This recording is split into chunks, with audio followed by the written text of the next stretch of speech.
सो till एक question आज morning आया, जैसे where do you find maximum photosynthesis, red light और ब्लू लाइट। तो देखिए ये डिपेंड रहता है ऑप्शन में। एग्जामिनर या तो रेड देगा या तो ब्लू देगा। चलिए आप बोलेंगे सर दोनों भी दिया, तो अब बोथ वाला ऑप्शन रहा तो बेस्ट है। अगर बोथ भी नहीं है तब ब्लू। और मैं लिख के दिया ना कल फर्स्ट। अब रेड लाइट में भी फोटोसिंथेसिस मैक्सिमम होता है, वो डिपेंड रहता है ऑप्शन के ऊपर। लेकिन highest photosynthesis observed in blue light, no doubt in that. Blue light में हाईएस्ट। Okay, clear. चलिए अभी हम कंटिन्यू करेंगे आज की क्लास। क्रोमैटो, ये एलएचसी से कंटिन्यू करना है। एलएचसी हम डिस्कस कर रहे थे कल। LHC, light harvesting complex. Light harvesting complex is having so many hundreds of pigments. It is an aggregation of pigments. What is LSC? Aggregation of pigments. And it has one reaction center. एक reaction centre रहेगा, that is nothing but chlorophyll A. Reaction center chlorophyll A. And there will be light energy, that is called photon, absorbed here. Photon is absorbed, light energy is absorbed, photon absorb हो रहा है.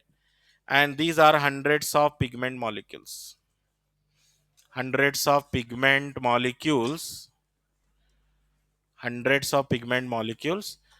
So these pigment molecules absorb light energy and their valence electron jumps. Pigment molecules absorb light energy, their valence electron jumps, and there will be electron acceptor here.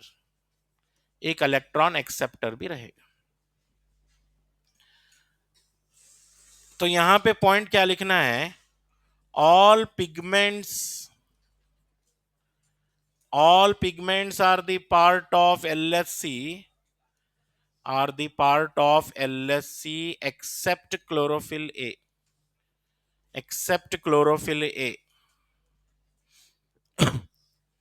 All pigments are the part of LHC except chlorophyll A.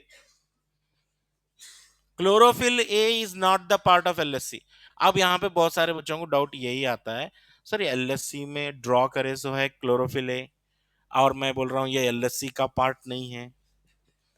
Yes, it is not the part of LHC. It is not the part of LHC because it is not harvesting light. What is LHC full form?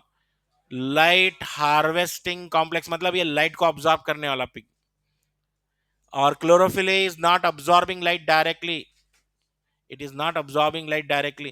It absorb energy from other pigments. Chlorophyll B, xanthophyll, carotenoid, they absorb light energy and give it to chlorophyll A. Chlorophyll A is not absorbing light energy directly. तो ये है LHC का diagram आ गया। देखिए LHC का diagram आ गया, ठीक है। और ये लाइन इंपॉर्टेंट थी। और एक बात यहां पे, रिएक्शन सेंटर देखिए, reaction centre of PS1 absorption peak कितना है? 700 nanometre. Therefore PS1 also called P700। मैं आपको कल बता रहा था दो टीम होते हैं, एक PS1 और एक PS2। दो टीम है PS1 PS2। दोनों टीम लाइट रिएक्शन खेलने वाले हैं, और लाइट रिएक्शन खेलने के लिए एनर्जी चाहिए, और वो एनर्जी क्या है? यहाँ पे लाइट एनर्जी है। और वो लाइट एनर्जी भी कितनी रहना? 700 नैनोमीटर की लाइट रहना। तो PS1 गेट्स एक्टिवेटेड।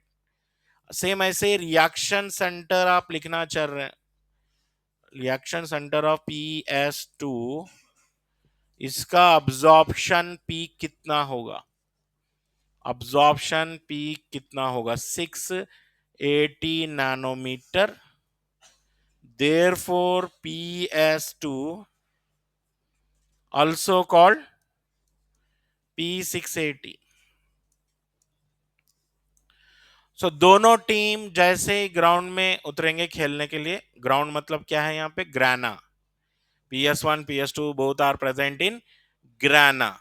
और वो ग्राना में जाते ही सबसे पहले वो एनर्जी ड्रिंक लेंगे, 700 नैनोमीटर की PS1, 680 नैनोमीटर की PS2। अब एग्जाम में क्वेश्चन आ गया, photo system activated beyond 680 nanometre, beyond 680 nanometre बोल के क्वेश्चन आ गया। अब बोलो क्या, PS1 लिखूं या PS2 लिखूं? PS1 लिखना है या PS2 लिखना है इधर? हाँ, और ये एनसीईआरटी के वर्ड हैं बियॉन्ड 680 बोल के। बियॉन्ड, बियॉन्ड मतलब 680 के ऊपर, 680 नहीं, इट्स नॉट 680। बियॉन्ड 680 मतलब 680 के ऊपर, 680 के ऊपर मतलब ये हो गया PS1।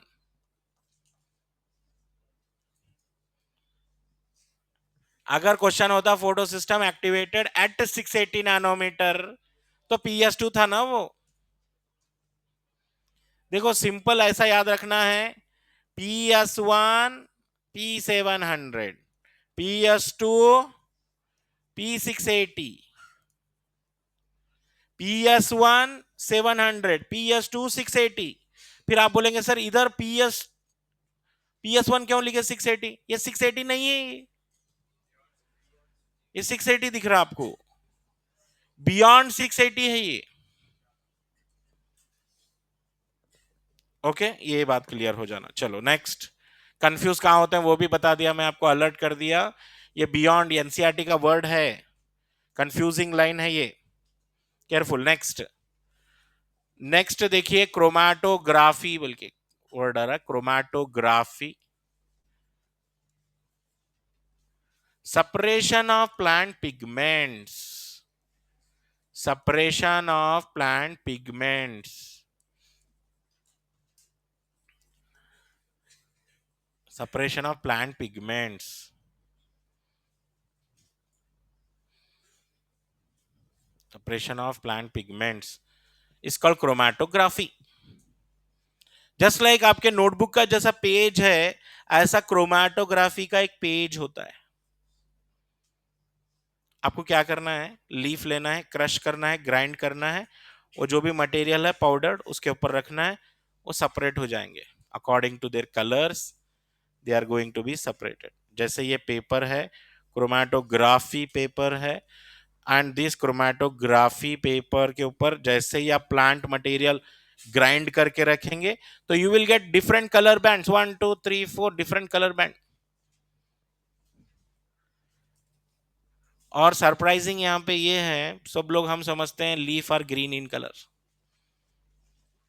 लेकिन जब हम प्लांट के लीफ को ग्राइंड करेंगे और उसके पिगमेंट सेपरेट करेंगे तो आपको 4 कलर मिलेंगे। येलो भी मिलेगा, ग्रीन भी मिलेगा, ऑरेंज भी मिलेगा, ब्लू ग्रीन भी मिलेगा, different colours.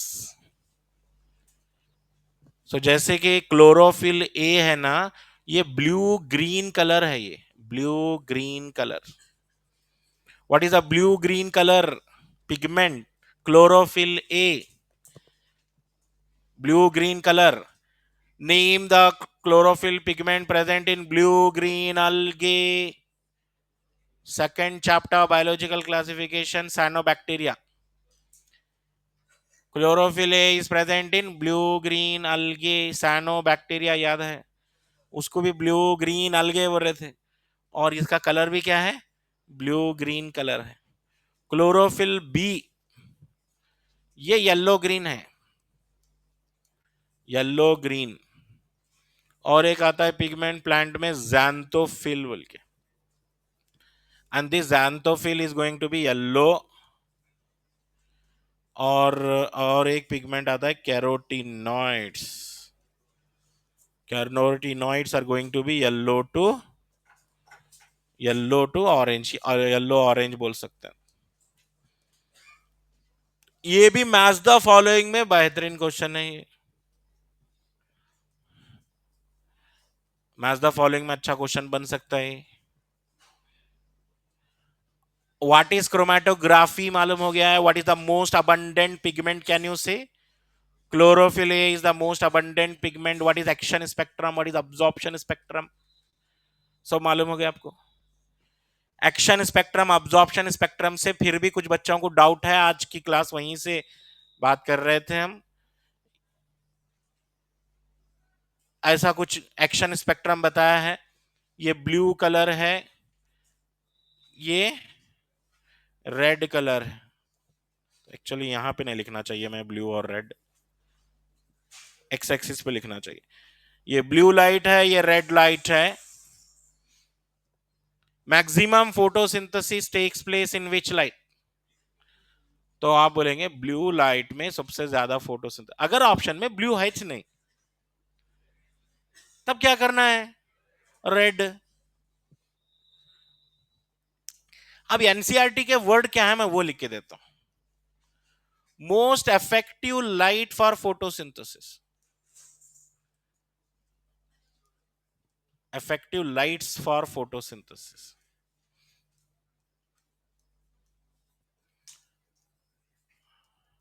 Blue and red.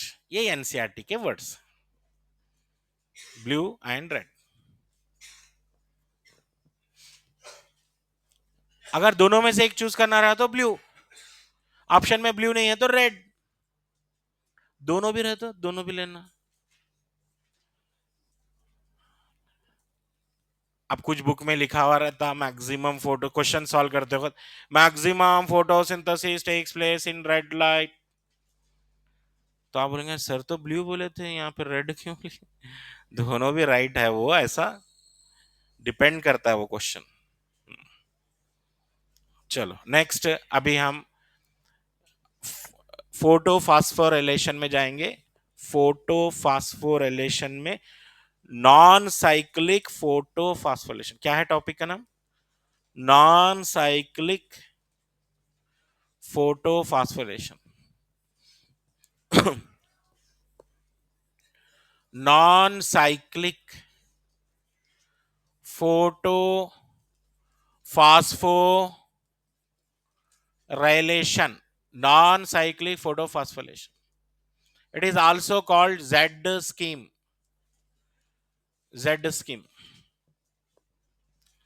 Non cyclic photophosphorylation हमारा टॉपिक। जैसे मैं बताया था, लाइट रिएक्शन बोलते हो एक गेम है, ग्राना में होता है, प्लेस का नाम है ग्राना। कहां पे होता है मैच? ग्राना में होता है। कौन कौन से टीम है? PS1 and PS2। पहले कौन खेलेंगे? पहले कौन खेलेंगे? तो नाम के हिसाब से मत जाना, PS1 पहले खेलेगा, PS2 ऐसा नहीं है। PS1 नाम क्या भी रख लो, लेकिन खेलना पहले PS2 को ही है, ठीक है? तो PS2 पहले आया यहां पर, P680 बोलेंगे इसको। ये अपनी एनर्जी ड्रिंक ले लिया है 680। ये light energy absorb, light energy absorb.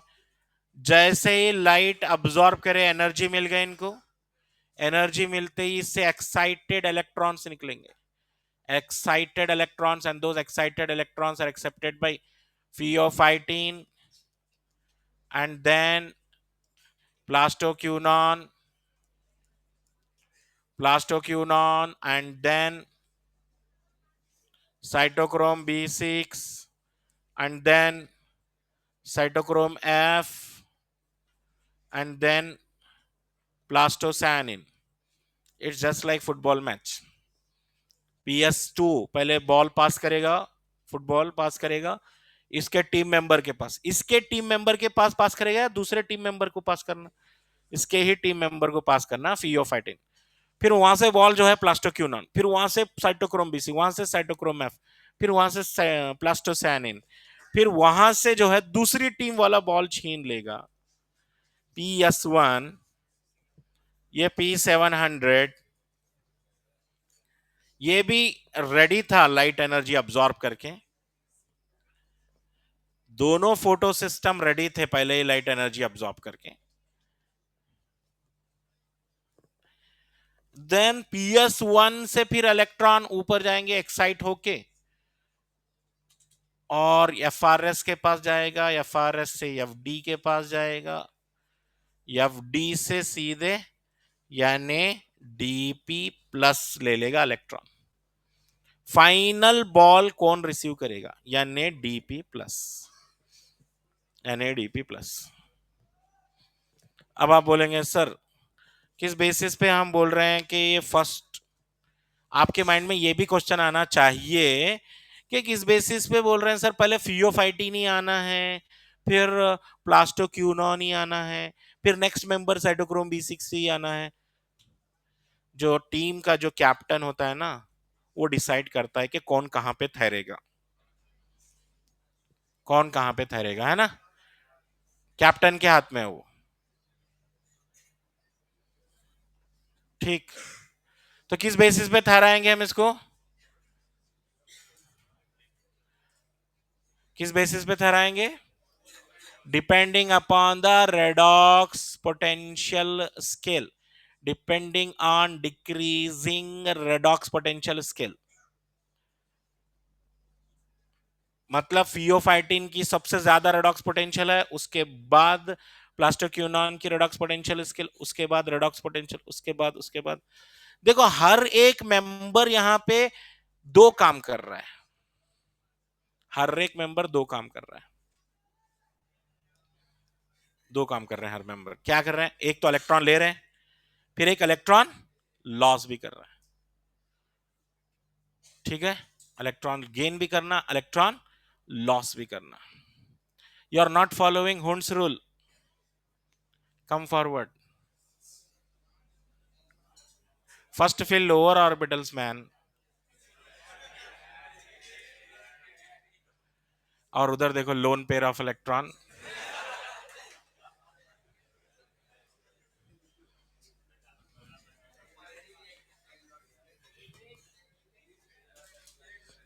चलिए आइए फिर एक बार देखो, ये मैं जो अरेंज किया हूं ना एग्जाम में, अब स्टेटमेंट कैसा आएंगे देखो। Electron carriers in electron transport system, electron carriers in electron transport system are arranged in decreasing redox potential scale, decreasing redox potential scale, decreasing बोलना, ठीक है। अगर मैं इलेक्ट्रॉन को ऊपर लेके जा रहा हूं इसका मतलब इसका रेडॉक्स पोटेंशियल ज्यादा है, और जब मैं नीचे आ रहा हूं तो रेडॉक्स पोटेंशियल कम होते जा रहा।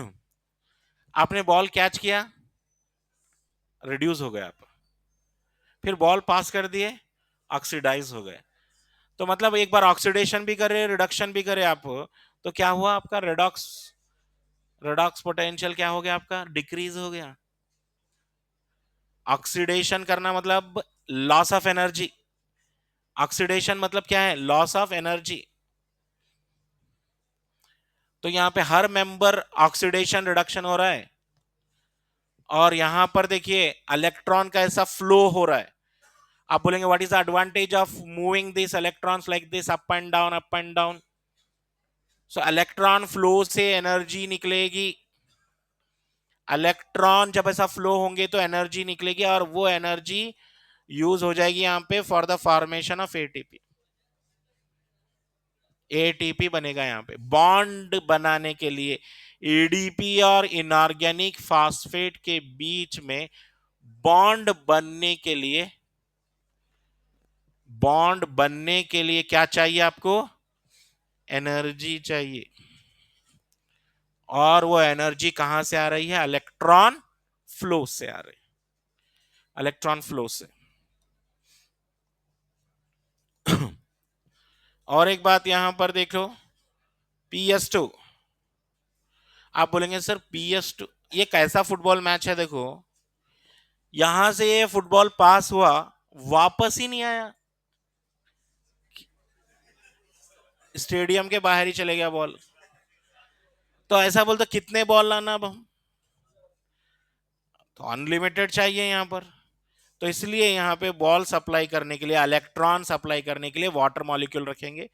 वाटर ब्रेक होते रहना यहाँ पर, इसमें से इलेक्ट्रॉन निकलते रहना। वाटर का काम क्या है? टू सप्लाई इलेक्ट्रॉन, इलेक्ट्रॉन देते रहना PS2 को। PS2 never become electron deficient, कभी भी इलेक्ट्रॉन डेफिशिएंट होगा ही नहीं PS2, क्योंकि उसको कंटिन्यूअस इलेक्ट्रॉन सप्लाई हो रहा है through the photolysis of water. और ये जो प्रोटॉन है इधर, इधर लो, यानी डीपी को दे दो, यानी डीपी को दे दो। देने के बाद यहां पे क्या हो जाएगा, यानी DPH2 हो जाएगा। इट विल बिकम यानी DPH2। अब मुझे नॉन साइक्लिक फोटोफॉस्फोरेशन के 3 प्रोडक्ट्स दिख रहे हैं। एक ATP दिख रहा है, ऑक्सीजन दिख रहा है, और यानी DPH2 भी दिख रहा है, यानी DPH2 भी दिख रहा है, यानी DPH2।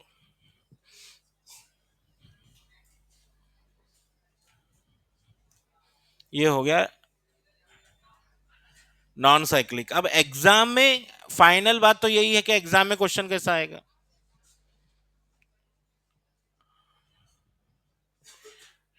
यस, अगर जो भी क्वेश्चन है सॉल्व करना चाह रहे हैं आप नॉन साइक्लिक पे, तो आपको ये प्रैक्टिस करना पड़ेगा। सारे क्वेश्चन यहीं पे है बोल रहा हूं मैं, ये साइकिल में ही है। What is the primary electron acceptor from PS2? Pheophytin. Option में फियोफाइटिन नहीं रहा तो plastoquinone. Name the electron carrier which connect PS2 and PS1? Plastocyanin. What is the correct flow of electron during non-cyclic photophosphorylation? Uphill, downhill, uphill, downhill। पहले कहां से शुरू होना? Uphill, ऊपर जाना, फिर डाउनहिल, फिर अपहिल, फिर डाउनहिल, ऐसा है। Why it is called Z scheme? Because of zigzag flow of electron। अब यही पॉइंट ऐसे लिख देना बस, नॉन साइक्लिक यही है। लिखो नॉन साइक्लिक फोटोफॉस्फोरेशन के points. First point non cyclic में, non cyclic involves PS1 and PS2। दोनों भी इन्वॉल्व होंगे, PS1 एंड PS2। मैं आपको क्लियरली बता रहा हूं, देखिए फोटोसिंथेसिस से अब कितने क्वेश्चन आने के चांस है। लास्ट ईयर तक जो है फोटोसिंथेसिस से जो है 2 क्वेश्चन आते थे, अब 2 क्वेश्चन नहीं आएंगे ये चैप्टर से, ज्यादा आएंगे। क्यों ज्यादा आएंगे? क्योंकि ट्रांसपोर्ट इन प्लांट भी डिलीट हो गया, मिनरल न्यूट्रिशन भी डिलीट हो गया। फोटोसिंथ ये पूरा प्लांट फिजियोलॉजी से 10 क्वेश्चंस बन रहे थे पहले, 5 चैप्टर। अब वो 2 चैप्टर तो डिलीट हो गए, ट्रांसपोर्ट मिनरल, बच गए 3 चैप्टर। अब 3 चैप्टर में डिस्ट्रीब्यूट करना उन्होंने 10 क्वेश्चंस। अब कैसा डिस्ट्रीब्यूट होते हैं देखो, फोटोसिंथेसिस हो सकता है 3-4 क्वेश्चन जो भी हो, ज्यादा ही आएंगे अब photosynthesis. Non cyclic involve PS1 and PS2 both. PS1 and PS2 are named according to the order,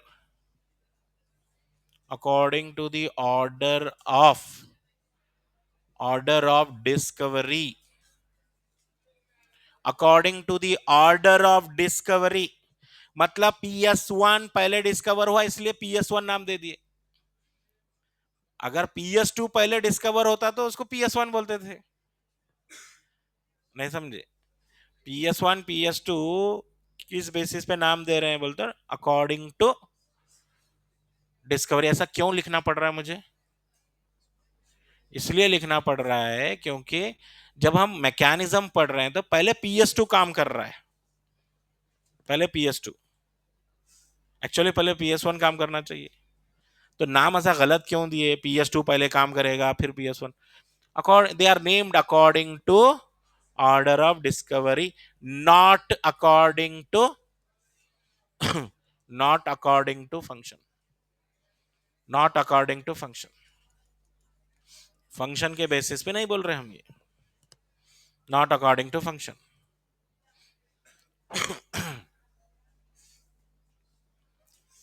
PS2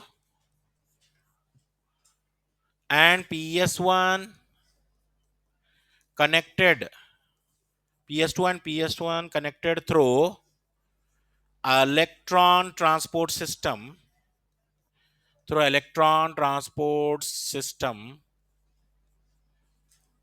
consisting of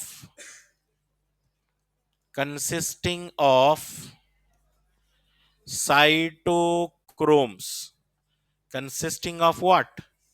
Cytochromes, cytochrome B6, cytochrome F, CYT जो लिख रहे थे, व्हाट आर दी साइटोक्रोम्स? क्या है ये साइटोक्रोम्स? साइटोक्रोम जो है electron carrier है। ये इसका काम क्या है? इलेक्ट्रॉन कैरी करना, इलेक्ट्रॉन को ट्रांसपोर्ट करना। प्राइमरी इलेक्ट्रॉन एक्सेप्टर कौन है? प्राइमरी इलेक्ट्रॉन एक्सेप्टर,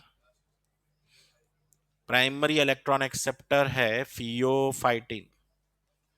फियोफाइटिन बोलो या नहीं तो फियोफाइटिन, और you can call it plastoquinone, या नहीं तो प्लास्टोक्यूनॉन भी बोल सकते हैं, फियोफाइटिन भी बोल सकते हैं। अलग प्राइमरी इलेक्ट्रॉन एक्सेप्टर फियोफाइटिन और प्लास्टोक्यूनॉन, कुछ भी हो सकता है दोनों में से। फियोफाइटिन और प्लास्टोक्यूनॉन।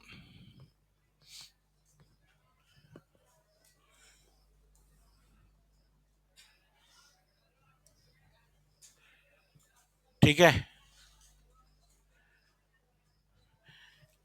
इलेक्ट्रॉन फ्लो कैसे हुआ बताइए जरा। इलेक्ट्रॉन फ्लो कैसे हो रहा है? अप हिल, पहले ऊपर जाना है, फिर नीचे आना है, डाउन हिल, फिर अप हिल जाना है, फिर डाउन हिल जाना है। ये भी अच्छा है question. What is the electron flow up hill down hill? समझ के बोल रहे हैं ना? It involve zigzag flow of electron, it involves zigzag flow of electron, zigzag flow of electron, zigzag flow of electron, hence called, इसलिए क्या बोलेंगे इसको? Z स्कीम बोलेंगे, Z स्कीम बोलेंगे, क्योंकि इसमें zigzag फ्लो हो रहा है electron.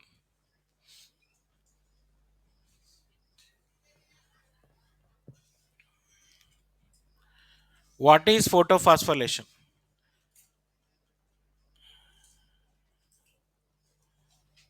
ADP plus inorganic phosphate in presence of sunlight,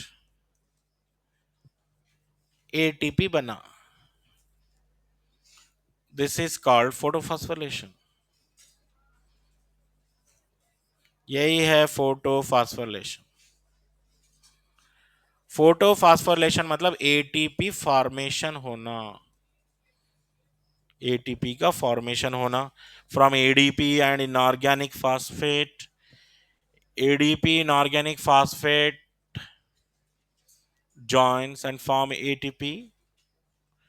This is called photophosphorylation. Photophosphorylation. जो स्टूडेंट्स 450 पे हैं और सेफ जोन में जाना चाह रहे हैं, बहुत ट्राई कर रहे हैं, सेफ जोन में जाना चाह रहे हैं, उनके लिए एक प्लान ये है कि एवरी डे सोच समझ के एक लिस्ट बनाना चाहिए। एवरीडे एक लिस्ट बनाना चाहिए। जैसे ये नोटबुक का पेज है आपका, इसमें आप लिखना पहले आपके एक्सपीरियंस के हिसाब से लिखना। Say for example you are reading, one example I am taking, you are reading say for example molecular basis आप पढ़ रहे हैं, suppose you are reading molecular basis, और पढ़ते पढ़ते आपको फील हो गया कि DNA structure is very easy for me, somewhat difficult is lac operon, somewhat difficult is HGP, आपको लगा तो ये लिखना, इधर बायो लिखना। आज के डेट में आपको क्या करना है, एचजीपी और डीएनए फिंगरप्रिंटिंग या कुछ भी पढ़ना चाह रहे हैं आप, जो हार्ड है आपको ये लिखना पहले। फिर केमिस्ट्री में ऐसे टॉपिक बनाना, फिजिक्स में ऐसे बनाना, और ये टॉपिक्स को बोलेंगे हॉट क्वेश्चंस या हॉट टॉपिक्स बोलेंगे। मतलब ऐसे टॉपिक आप आइडेंटिफाई कर रहे हैं जो आपके टॉपिक वीक हैं। वो एक्चुअली सारे स्टूडेंट्स क्या कर रहे हैं, पढ़ रहे हैं लेकिन ब्लाइंडली पढ़ रहे हैं। They are giving equal importance for every topic, you are giving equal importance to every topic, है ना। डीएनए स्ट्रक्चर भी उतना ही टाइम दे रहे हैं आप, एचजीपी को भी इतना ही टाइम दे रहे हैं, सबको इक्वल दे रहे हैं आप इंपॉर्टेंस। ठीक है, लेकिन एक और काम भी करना होगा आपको, जहां पे जो हॉट टॉपिक्स हैं, जो आपको नहीं करने आ रहे हैं क्वेश्चंस, जहां से आपके बहुत रॉन्ग होते हैं क्वेश्चन, इतने सारे वीकली एग्जाम लिखने के बाद इतना तो एक्सपीरियंस हर एक स्टूडेंट को हो जाता है, हर एक को एक्सपीरियंस है कि उनके कौन से टॉपिक्स वीक हैं। टॉपिक का नाम लिखो, सब टॉपिक का नाम, सब टॉपिक लिख के, दो तरीका है, सब टॉपिक लिख के सीधा आप क्वेश्चन में जा सकते हैं। हाँ, क्वेश्चंस में जा सकते हैं। केमिस्ट्री में और फिजिक्स में तो डायरेक्टली क्वेश्चन में चले जा सकते हैं, लेकिन बायो में क्या है, थोड़ा आपको देखना पड़ेगा कंटेंट। बायो में 80% टाइम आपका थ्योरी में जाना चाहिए, 20% टाइम क्वेश्चंस में जाना चाहिए। फिर और ये फॉर्मूला रिवर्स है केमिस्ट्री और फिजिक्स के लिए, वहां पे अलग है। और ये काम जितना अच्छे से करेंगे आप और जितना जल्दी शुरू करेंगे, से for example plant growth topic आपके पूरे कंट्रोल में, पूरे पूरे पूरे कंट्रोल में है, लेकिन जब सोचने बैठे तो आपको लगा कि इथिलीन के फंक्शंस आपको याद नहीं रह रहे, कुछ भूल रहा हूं मैं इथिलीन के फंक्शंस, वो सोचने के बाद मालूम हो रहा। ऐसे नॉर्मली पूछूंगा मैं plant growth, okay sir, no problem, exam ले लो सर, एग्जाम लिए तो नहीं आ रहे मार्क्स।